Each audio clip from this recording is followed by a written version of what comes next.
And he's corralled, but not before getting it inside the 35. That'll move the sticks for the Browns, a gain of 12. Usually we see runs like this as the defense breaks down later in the game, but this guy is setting the tone early, running through all types of tackles and putting the defense back on its heels.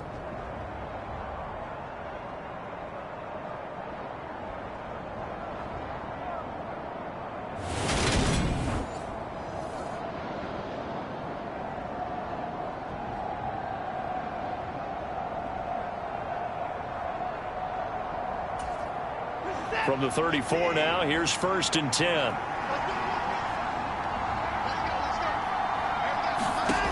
Now it's Watson. And he can't find anywhere to go with it, and he goes down. And that's Grady Jarrett who forced his way through to register the sack. He's certainly one of those quarterbacks that can burn you with his mobility, but that time able to hem him in and get him to the ground. Perfect descriptor right there about how they kept him in the pocket. Excellent job of containment, but they were still able to continue to bring such strong pressure without letting him escape. But how about those guys in the secondary as well? Kept the coverage tight, plastered to the receivers, and left no real options for him to throw it downfield. And he gets this down inside the 35 before going out of bounds. And just 3 yards on the catch there. He couldn't get away. And that's going to set up a tough 3rd and 9.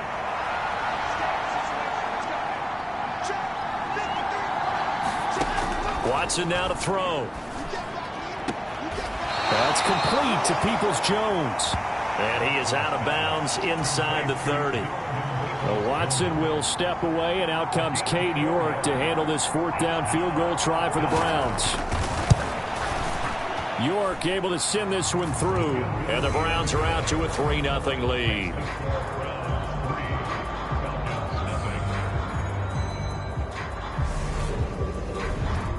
No touchdown there, but if that first drive is any indication, looks like they're going to have a pretty good day passing the football. I would say confidence would have to be pretty high after that first drive, able to throw it almost at will. You're exactly right. They didn't get the touchdown, but 3 points serves as a nice notice about how this offense is going to move. And they will wrangle him down a couple yards shy of the 30. So here come the Falcons now to get the football for the first time. And they will be led out by a guy certainly still trying to prove himself here in the league, the young rookie quarterback. I guess we have to nickname him the thrower, aren't we, or something like that. After last week? I mean, man, you're talking about over 400 yards throwing the ball. The running backs and everyone else may be looking at him like, hey, don't forget us. And he probably just tell him, listen, you want to get involved? Go out. Go out and catch some passes. I'll make sure you touch it. Oh, nice move. And down right around the 32-yard line, 4 yards on the pickup. Simply not much more you can ask out of your running back. Over 100 yards and the 3 touchdowns. And for an old coot like me, I loved it because he did it on the ground. A running back taking control of the game. That's what I like to see. Hold on. An old coot? Coot, C-O-O-T. All right, I'll look that up later. And I think that one might have been intercepted, but he will be ruled out of bounds. So this will go only as incomplete.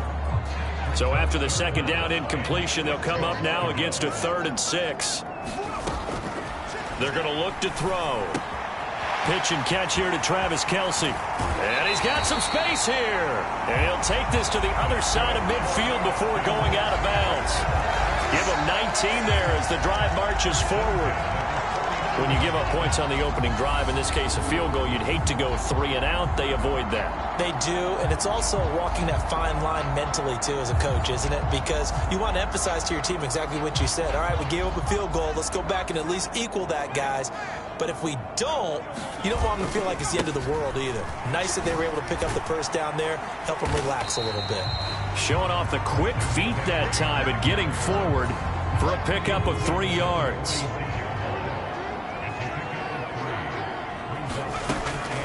They'll look to throw. Complete. Jefferson the target. Yeah, he will go out right near the 35-yard line. The Falcon passing game looking good on this drive as they get the first down.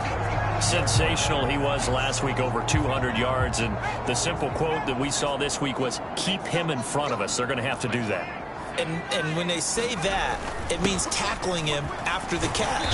Because once he makes the catch, you may catch it in front. But if you don't tackle him, he's behind you at that point, and that's how he racks up the big yardage. The Falcons at 3-0 here in the month of September. And they've got to be pleased with the start of this season, obviously. Yeah, and you're talking about 3 good quality wins. It's got people in the locker room excited, not overly so, but that quiet confidence is starting to build. They're starting to believe that this could be their year if they stay on track. They'll try and pick it up with McCaffrey. And he will have the first before he's brought down right on the chalk of the 20. It's a 7-yard gain there, and it's good enough to move the chains. If you make the stop there, maybe you hold them to 3 on this opening drive. They didn't get the stop. Yeah, new set of downs now. Now you're worried about, just as you pointed out, not just giving up 3, possibly giving up 6. Let's see what they decide to do here, because they've got to change up what they have been doing. It hasn't been working.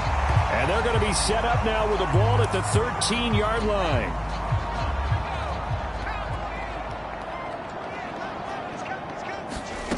Second and 3. And it's intercepted at the goal line. Picked up by John Johnson. And the Browns are going to take possession here. It's a touchback, and they'll take over at the 20-yard line. The Browns drive about to get started. They start on the ground with Nick Chubb. And he is going to be stopped cold behind the line of scrimmage. He'll lose a yard there, and it's 2nd and 11.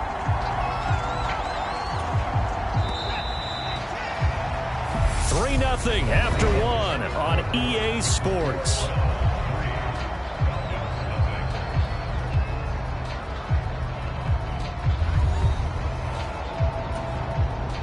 A 2nd and 11 from the 19.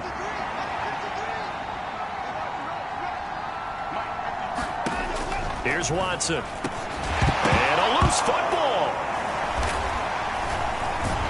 And his guys are going to take over at the 21-yard line. These defenses have become so opportunistic, and no matter what you're playing, in this case wide receiver, you got to be careful. Certainly do, because there is a phrase in today's football that we use all the time: completing the process of the catch. Well, it's after you do that where the trouble begins, right? Meaning you've tucked it away, you're trying to get downfield, but someone's always coming up trying to rake at the ball and knock it free.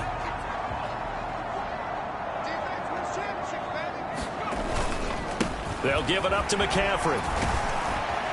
And he's tackled a yard short of the marker. Good gain of 9 on first down. Even though they gave up more than they wanted to on that play, it actually illustrates how well they bottled him up throughout the game, because that was his longest run of this contest. Another run with McCaffrey on second down. And the Falcons are going to be set up with a 1st and goal. It's a nice run there. Gets him down to the 6-yard line. They'll try to run with McCaffrey. And he is into the end zone for a Falcon touchdown. Christian McCaffrey, his 7th rushing touchdown on the year. And the Falcons have moved out in front. That almost looked too easy, and I think thanks goes to the offensive line for making it look easy. Yeah, I agree with you totally on that one. I'm not sure how much everyone understands the preparations that go into a game for an offensive line, because there's a reason that running backs and quarterbacks give them big gifts at the end of a season after a big year. The consistency and the continuity it takes to know each other and execute their blocks is pretty impressive. Extra point by Butker is on target, and that makes it a 7-3 lead. So they only needed 3 plays on that drive. And the last play on the drive, the touchdown run from Christian McCaffrey. Now after the touchdown, here's Butker on to kick it away. And not willing to risk another fumble, he'll sit on this one. It's a touchback. The Browns drive about to get started. Charles, you got to think the #1 goal here is ball security. Remember, last drive they coughed it up, then they allowed the touchdown, and now they're trailing on the scoreboard. Boy, the way you described it makes me think that that one actually hurt them 3 times. The fumble cost them potential points. Then they watched their opponent get a touchdown off of the fumble. And third, they lost the lead as a result. Really tough sequence right there. I don't think coaches have to remind them to hold on to the football. They've just got to find a way to get it done. Watson to throw on 3rd and 1. And that will be incomplete. Well, how about the coverage we just saw break out on 3rd down? Dime defense, blanketed the field with extra defensive backs and speed, unable to find an open hole to complete that pass. Fielded at the 20.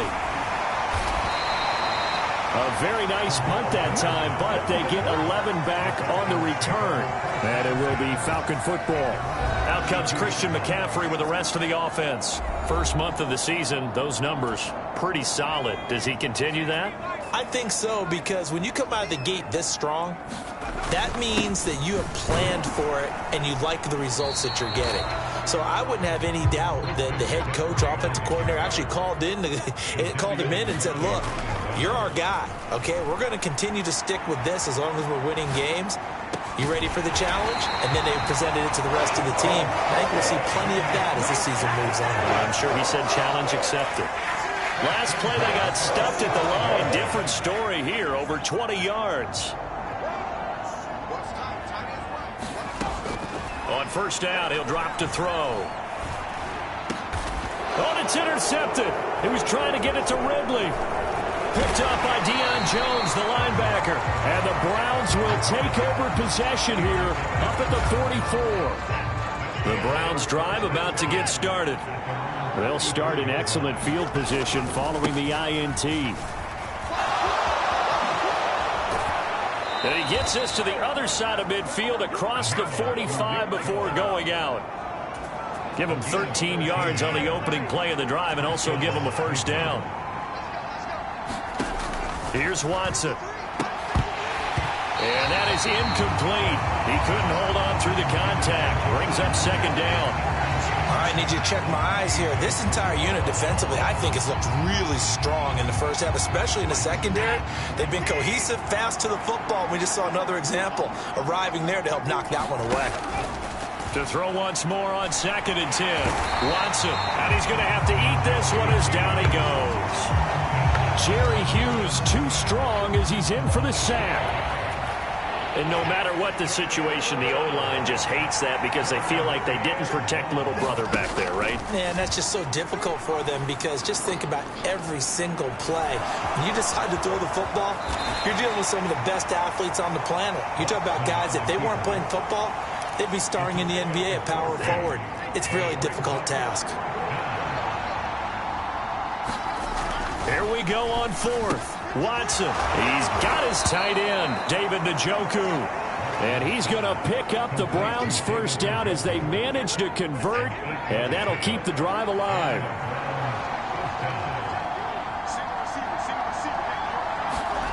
They'll fake the handoff. Now Watson.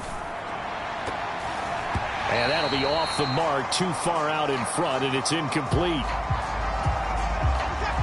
Once again, they'll come up on the 26-yard line, 2nd and 10. Now they return to the ground game. Chubb, and he'll be tackled at the 23 after a gain of 3. The Browns on 3rd down, 0 for 3 to this point. They could use a conversion. This is 3rd and 7. Rolling to his left. And I don't think he got there, no. He's short by maybe a foot, maybe. Call it 4th and inches. Pretty solid gain of 7 yards that time as he scrambled, but now they face a 4th down. 2 minutes to play in this first half, 7-3, our score. Well, Watson will step away, and out comes Cade York to handle this 4th down field goal try for the Browns.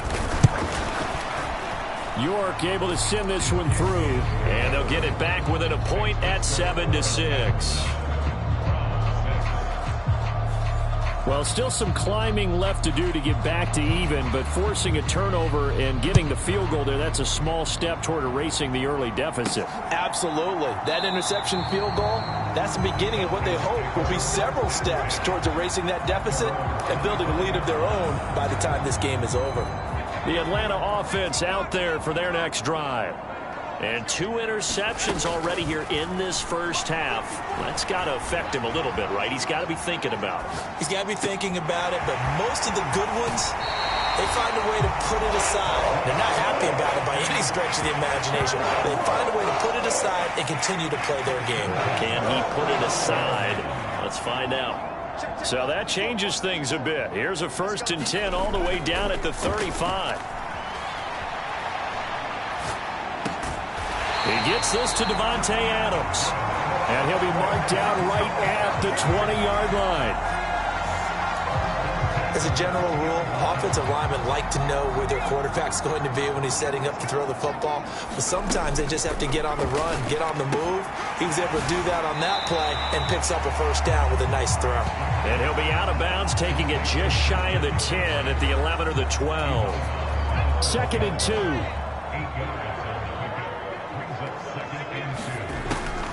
They'll stick with the passing game as he looks to throw. Being chased Ablett, and he'll take it into the end zone. Touchdown, Atlanta. A great effort there. With a lucky number 13 touchdowns now on the year.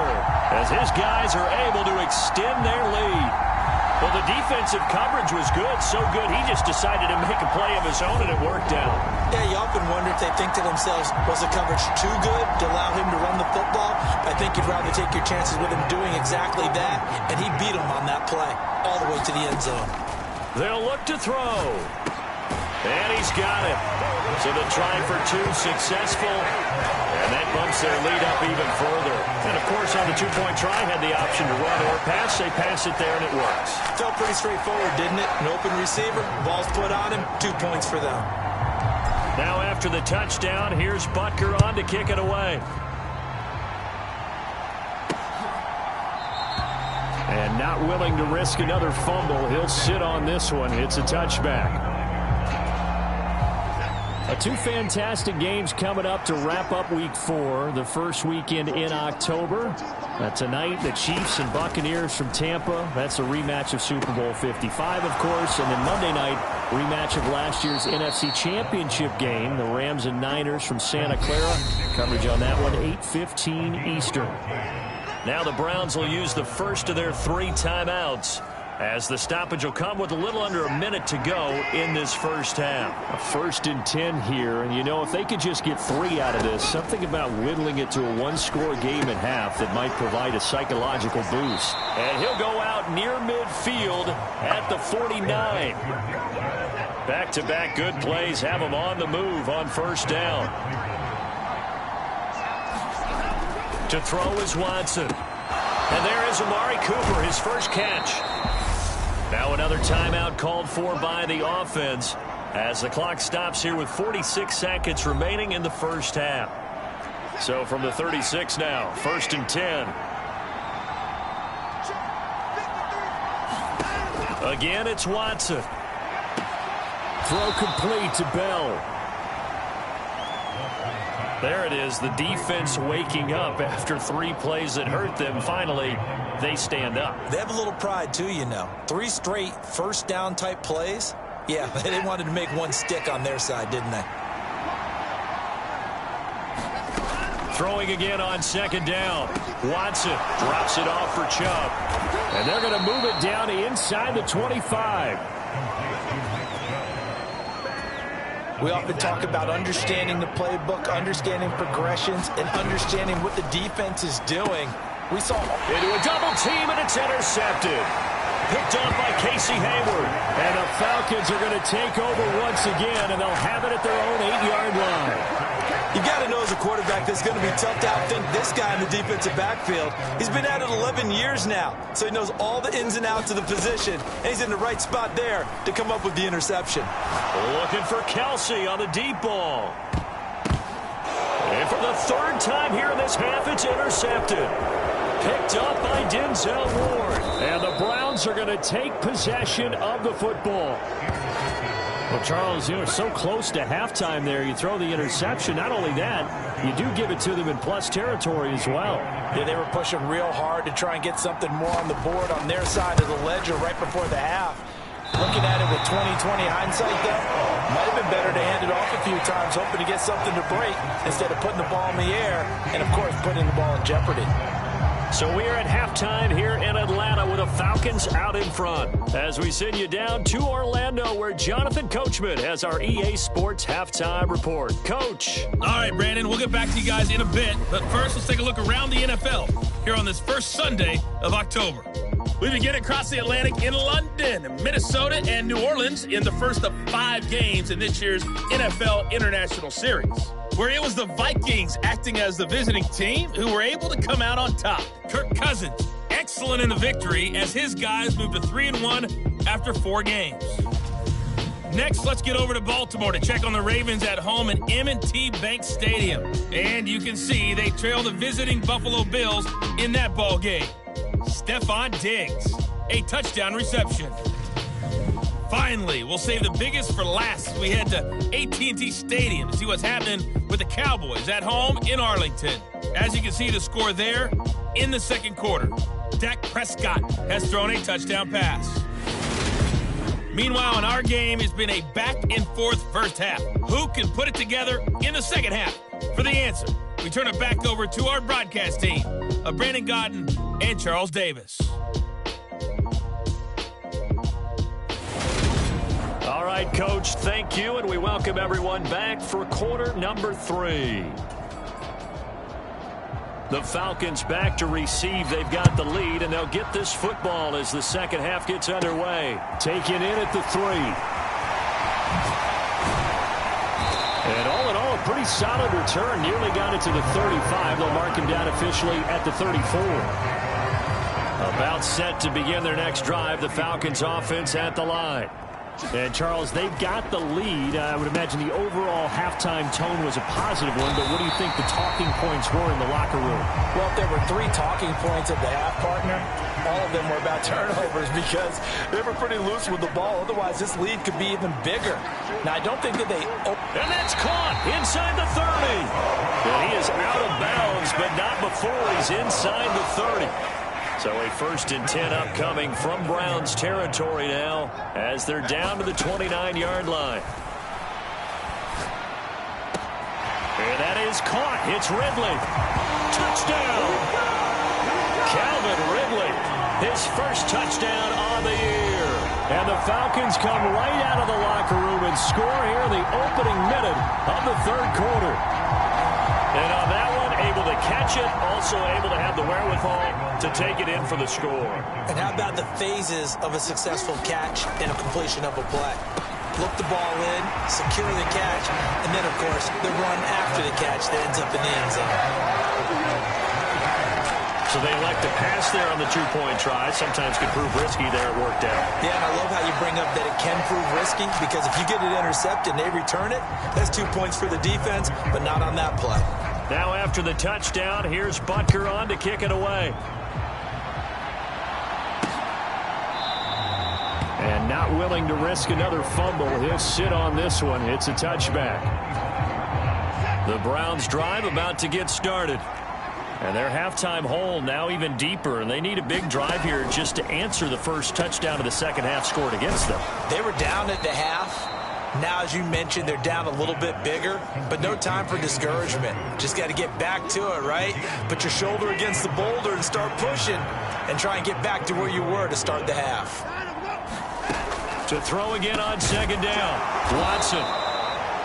5th catch of the afternoon, and that gives him a 1st down.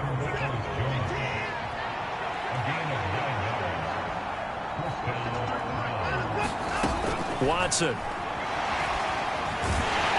And the Falcons get there. The Falcons get the sack. Down he goes.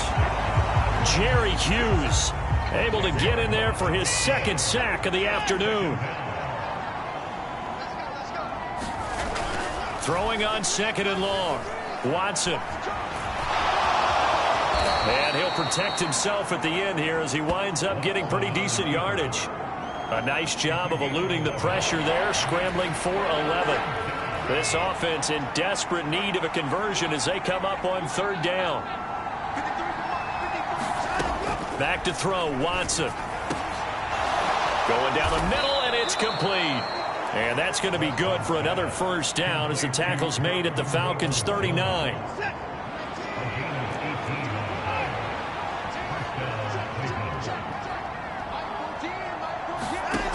Now Watson.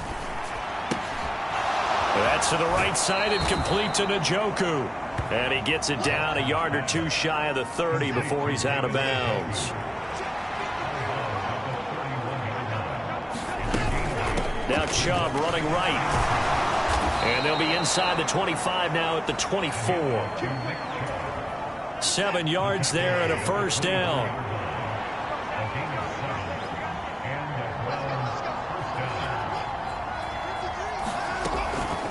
And again, it's Chubb. And he's going to lose yardage and be backed up to the 25.